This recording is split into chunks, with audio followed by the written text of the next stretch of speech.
Good morning from তাবাকোসি। আমরা সকালে উঠে সানরাইজ দেখার পর এখন চা খেয়ে আমরা বেরোবো মর্নিং ওয়াকে। তাবাকোসি গ্রামেই এদিক ওদিক একটু ঘুরে দেখবো।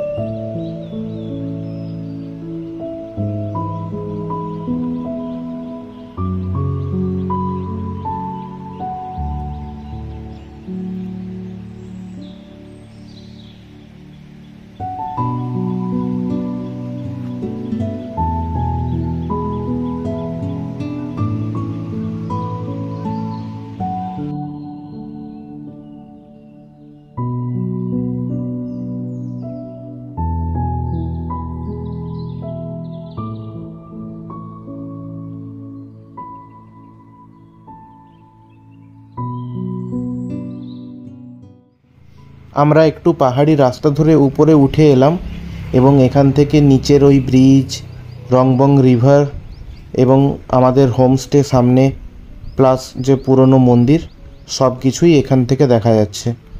আমরা আরেকটু উপর থেকে ঘুরে আসবো।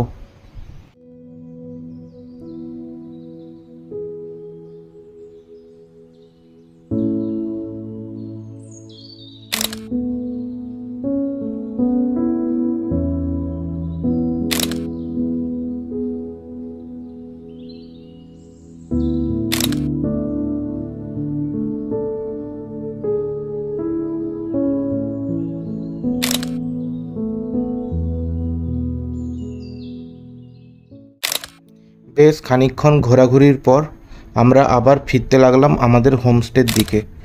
হোমস্টেতে গিয়ে আমরা ব্রেকফাস্ট করব এবং সুমন্ত হোমস্টেতেই ছিল, ও সকালে উঠতে না পারায় আসেনি এখানে। আমরাও হোমস্টে ফিরে ফ্রেশ হয়ে ব্রেকফাস্ট করে এবং সুমন্তকে সঙ্গে নিয়ে আমরা আবার একটু বেরোবো। ব্রেকফাস্টের আয়োজনে ছিল বয়েলড এগ, ব্রেড বাটার এবং লুচি তরকারি। ব্রেকফাস্ট পর্ব মিটিয়ে আমরা 4 বন্ধু রংবং নদীতে এসে পৌঁছালাম। নদীতে জল খুব একটা নেই, বাট একটু খরস্রোতা রয়েছে। এই নদীর পাথর বেয়ে বেয়েই আমরা এগিয়ে যেতে লাগলাম এবং বেশ খানিকক্ষণ আমরা এই নদীতে এনজয় করলাম।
এরপর আমরা নদী থেকে উঠে পাশের যে মন্দির সেখানে গেলাম এবং তারপর তাবাকোসি গ্রামের আরও অন্যান্য জায়গা আমরা হাঁটা পথেই ঘুরে দেখতে লাগলাম।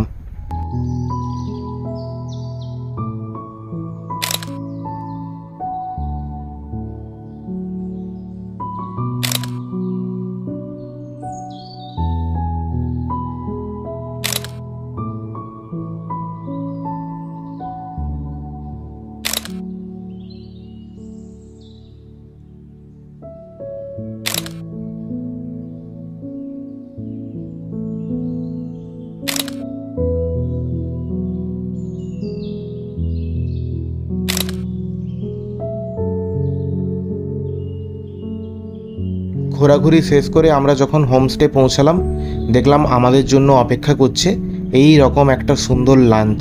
মাছের ঝোল, ভাত, ডাল, আলু ভাজা সব কিছুই রয়েছে। খাওয়া দাওয়ার বাদে একটু রেস্ট নিয়ে বিকেলবেলা আবার বেরিয়ে পড়লাম।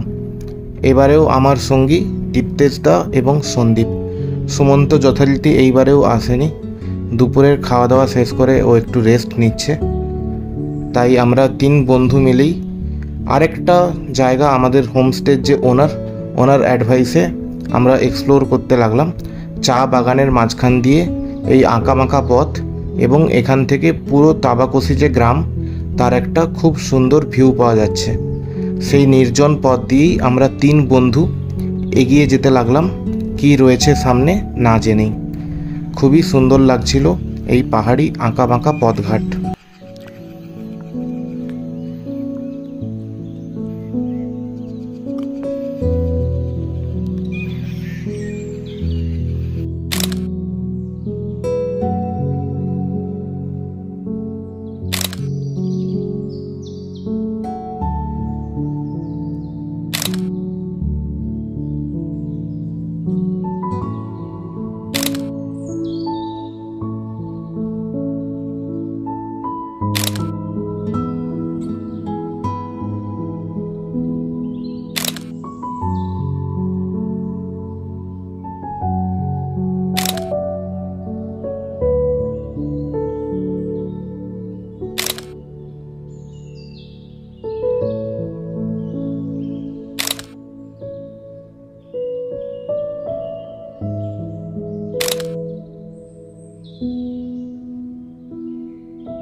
অবশেষে প্রায় ঘন্টা দেড়েক হাঁটাহাঁটি এবং অসংখ্য ছবি তোলার পর আমরা পাহাড়ের একটা ভিউ পয়েন্টের মতো জায়গায় এসে পৌঁছালাম এবং এখান থেকে সামনে পুরো তাবাকসি গ্রামের খুব সুন্দর ভিউ পাওয়া যাচ্ছে। সূর্য প্রায় অস্ত গিয়েছে পশ্চিম আকাশে, কিন্তু এখনও যে আলো রয়েছে তাতে সামনের ছবি বেশ স্পষ্ট। বেশ খানিকক্ষণ আমরা 3 জন মিলে এখানে বসে গল্পগুজব করলাম এবং তারপর আবার আমরা নিচে নেমে যেতে লাগলাম।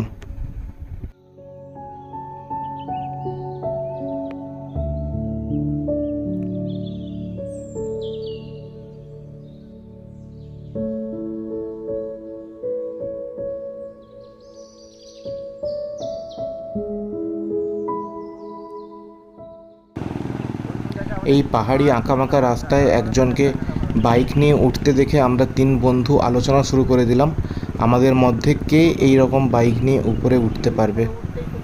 যদিও আমরা কেউ সাহস করিনি এই চ্যালেঞ্জ অ্যাকসেপ্ট করার।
এরপর সন্ধেবেলা রুমে ফিরে আমাদের জন্য অ্যারেঞ্জমেন্ট ছিল গরম গরম মোমোর।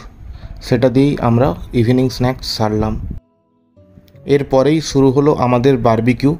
এই বারবিকিউ না করলে হয়তো পাহাড়ি হোমস্টেতে গিয়ে থাকাই অসম্পূর্ণ এক রকমের। তো যাই হোক, আমাদের অত ইচ্ছে না থাকলেও সুমন্তেরই ইচ্ছায় এবং ওরই চেষ্টায় ও আমাদেরকে মানিয়ে দুপুরেই অর্ডার করে দিয়েছিল বারবিকিউয়ের জন্য। এখন আমরা এই হোমস্টের বারবিকিউ পয়েন্টেই রয়েছি এবং হোটেলেরই দীপেন্দ্র ভাই ও আমাদের জন্য বারবিকিউ রেডি করছে। যদিও সুমন্ত এবং দীপ্তেশদা চাইছিল ওরা নিজেরাই করবে, বাট সে সুযোগ আর হয়নি। আমরা পাশ থেকে দাঁড়িয়েই গান শুনতে শুনতে এনজয় করছিলাম এবং এই বারবিকিউয়ের আগুনে নিজেদের হাত পাও সেঁকে নিচ্ছিলাম।